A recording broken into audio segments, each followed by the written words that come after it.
పల్లెలు పట్టణాలు అనేటువంటి వ్యత్యాసమే లేదు. ఉదయం లేచిన దగ్గర నుంచి రాత్రి నిద్రపోయేంత వరకు విద్యార్థులు, వ్యాపారస్తులు, ఉద్యోగస్తులని తేడాలే లేదు. ప్రతి ఒక్కరిది ఉరుగుల పరుగుల మయం. ఇక నగరవాసుల పరిస్థితి మరీ దారుణమని చెప్పాలి. నగరం నడివొడ్డునున్నా కూడా బయటికి వెళ్ళాలంటే ట్రాఫిక్ కష్టాలు. కనీసం స్వచ్ఛమైనటువంటి గాలి పీల్చే అవకాశం కూడా కరువవుతుంది. దీనన్నటి కారణం కాంక్రీట్ జంగిల్ లాంటి నగరాల పెరుగుదలే చెప్పవచ్చు. అయితే కరోనా కాలం తర్వాత మాత్రం సగటు నగరవాసుల యొక్క ఆలోచన, జీవనశైలిలో మాత్రం పెను మార్పులు చోటు చేసుకుంటున్నాయంటున్నారు సామాజికవేత్తలు. జీవితం అంటే కేవలం సంపాదన ఒకటే కాదు, సంతోషంగా స్వచ్ఛమైన గాలి పీలుస్తూ ప్రశాంతమైన వాతావరణంలో జీవనం కొనసాగించడం ముఖ్యం అని ఆలోచించేటువంటి వారి సంఖ్య మాత్రం రోజు రోజుకు పెరుగుతుంది. ఈ క్రమంలోనే ఉన్నటువంటి ఊరికి, మరీ ముఖ్యంగా నగరానికి దూరంగా ప్రకృతి ఒడిలో ప్రశాంతంగా గడపాలనుకునే వారి సంఖ్య మాత్రం రోజు రోజుకు పెరుగుతుంది. ఇది మంచి పరిమాణం అంటున్నారు సామాజికవేత్తలు. దేశంలో పెద్ద పెద్ద నగరాలు అభివృద్ధి చెందుతున్నప్పటికీ వాటి యొక్క మూలాలు మాత్రం గ్రామీణ ప్రాంతాల నుంచి వచ్చాయని చెప్పాలి. ఈ నగరాల్లో నివాసం ఉంటున్నటువంటి ఎక్కువ మంది విద్యా ఉపాధి కోసం మాత్రం గ్రామీణ ప్రాంతాల నుంచి వచ్చినటువంటి వారే. ఒకప్పుడు గ్రామీణ ప్రాంతాల నుంచి వచ్చినటువంటి ఉన్నత స్థానంలో ఉన్నటువంటి సగటు నగరవాసులు మాత్రం ప్రశాంతమైనటువంటి వాతావరణంలో స్వేచ్ఛగా గాలి పీల్చడానికి మాత్రం తిరిగి గ్రామీణ ప్రాంతాల్లో నిర్మాణం జరుగుతున్నటువంటి అపార్ట్మెంట్లు, ఇళ్ళు కొనుగోలు చేయడానికి మాత్రం ఆసక్తి చూపిస్తూ ఉన్నారు. ఇది నిజం.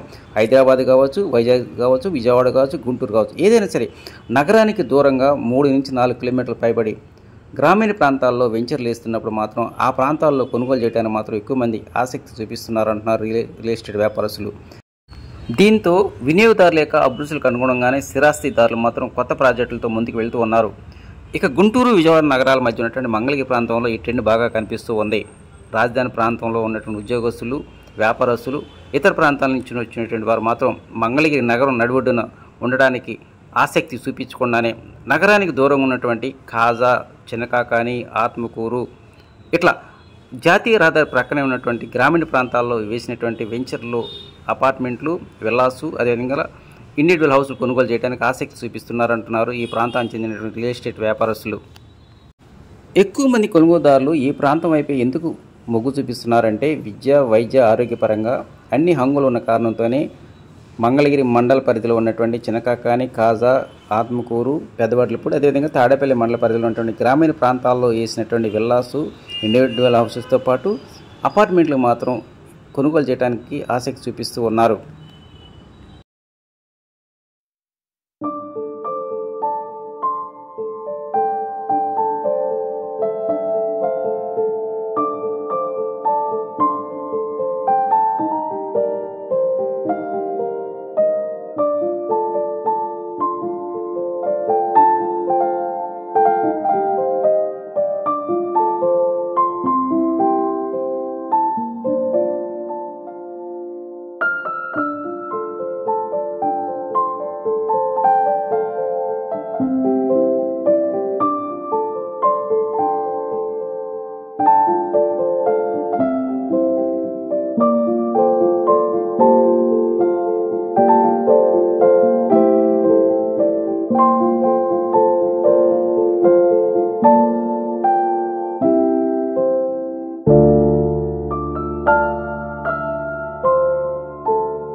అయినప్పటికీ కూడా వాళ్ళు ఎంతసేపు పర్యావరణానికి ప్రాముఖ్యత ఇస్తూ ఏదైనా కానీ ఉన్న నగరానికి కొంచెం దూరం ఒక 2-3 కిలోమీటర్ల అలా అవుట్స్కట్స్కి ప్రయారిటీ ఇస్తారు. దానిలో రకరకాల భాగంగా ఒకటి పర్యావరణం సార్.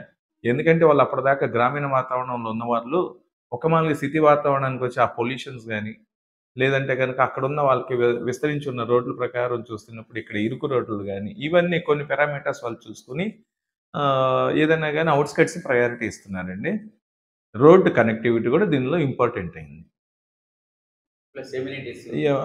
యాక్సెసిబిలిటీస్. రెండోది వాళ్ళకి కావాల్సిన పిల్లల స్కూల్స్ కానీ, కాలేజెస్ గానీ, హాస్పిటల్స్ గానీ, బస్ స్టాండ్స్ గానీ, ఏదన్నా గానీ స్కూల్ బస్సులు వచ్చేదానికి కానీ, వాళ్ళకి కావాల్సిన అన్నీ ఫుల్‌ఫిల్ అయ్యేదానికి చూసుకొని, ఏదైతే కంఫర్ట్ జోన్ అనుకుంటున్నా, ఆ కంఫర్ట్ జోన్ వైపు వెళ్తున్నప్పుడు, అక్కడ డిమాండ్ సప్లై వేరియేషన్‌లో భాగంగా రేట్లనేది కూడా కొంచెం ఎక్కువ, తక్కువ జరుగుతున్నాయి సార్. ఇప్పుడు మన జాతీయ రహదారి తూర్పు చెన్నై, కలకత్తా జాతీయ రహదారి అనుకున్నటువంటి ఎ ఎందుకు జరుగుతుంది అంటే కారణం ఇదే సార్. ఆ! వాళ్ళకి మంచి వాతావరణం కావాలి, మంచి రోడ్డు కనెక్టివిటీ కావాలి, అట్లాగే వాళ్ళ పిల్లలకి కావాల్సిన స్కూల్ సదుపాయాలు గాని, హాస్పిటల్ సదుపాయాలు అన్ని సదుపాయాలు సమకూరే చోట వాళ్ళు ప్రయారిటీగా ఉంటున్నారు. మీకు తెలిసినంత వరకు మన మంగళగిరి ఏరియాలో అలా ఎక్కువ ఏ ఏరియాలో ఉన్నాయండి? ఇదొచ్చేసరికి దీనికి ప్రయారిటీగా వచ్చేసరికి ప్రస్తుతం చినకాకాని వైపు అంటే మనకి తూర్పు బైపాస్ గాని, పడమర బైపాస్ గాని, ఔటర్ రింగ్ రోడ్ కానీ, ఆల్రెడీ అడ్జస్టింగ్ నేషనల్ హైవే గాని, ఆల్రెడీ స్టేట్ హైవే గాని, ఏదైనా గాని ఒక కూడలిగా మనకి ఇక్కడ కాజా టోల్‌గేట్ పరిసర ప్రాంతాలు, కాజా, చినకాకాని ప్రాంతంలో బాగా డెవలప్ అవుతుందని వార్తలు వింటూ ఎవరైనా గాని ఇటువైపే దానికి ఫస్ట్ ప్రయారిటీ ఇస్తున్నారండి. తద్వారా ఇక్కడున్న యొక్క వెంచర్‌లు కూడా పరిశీలించుకున్న తర్వాత నెక్స్ట్ దానికొస్తే ఆత్మకూరు ఒకటెళ్తుందండి. ఆ నెక్స్ట్ వచ్చేసరికి వడ్లపూడి ఒకటెళ్తుందండి. ప్రయారిటీలో ఈ 3 ఏరియాలయితే గనక ప్రయారిటీలో ఉంది. డీజీపీ ఆఫీస్‌కి డీజీపీ ఆఫీస్ అంటే ఆత్మకూరు సార్.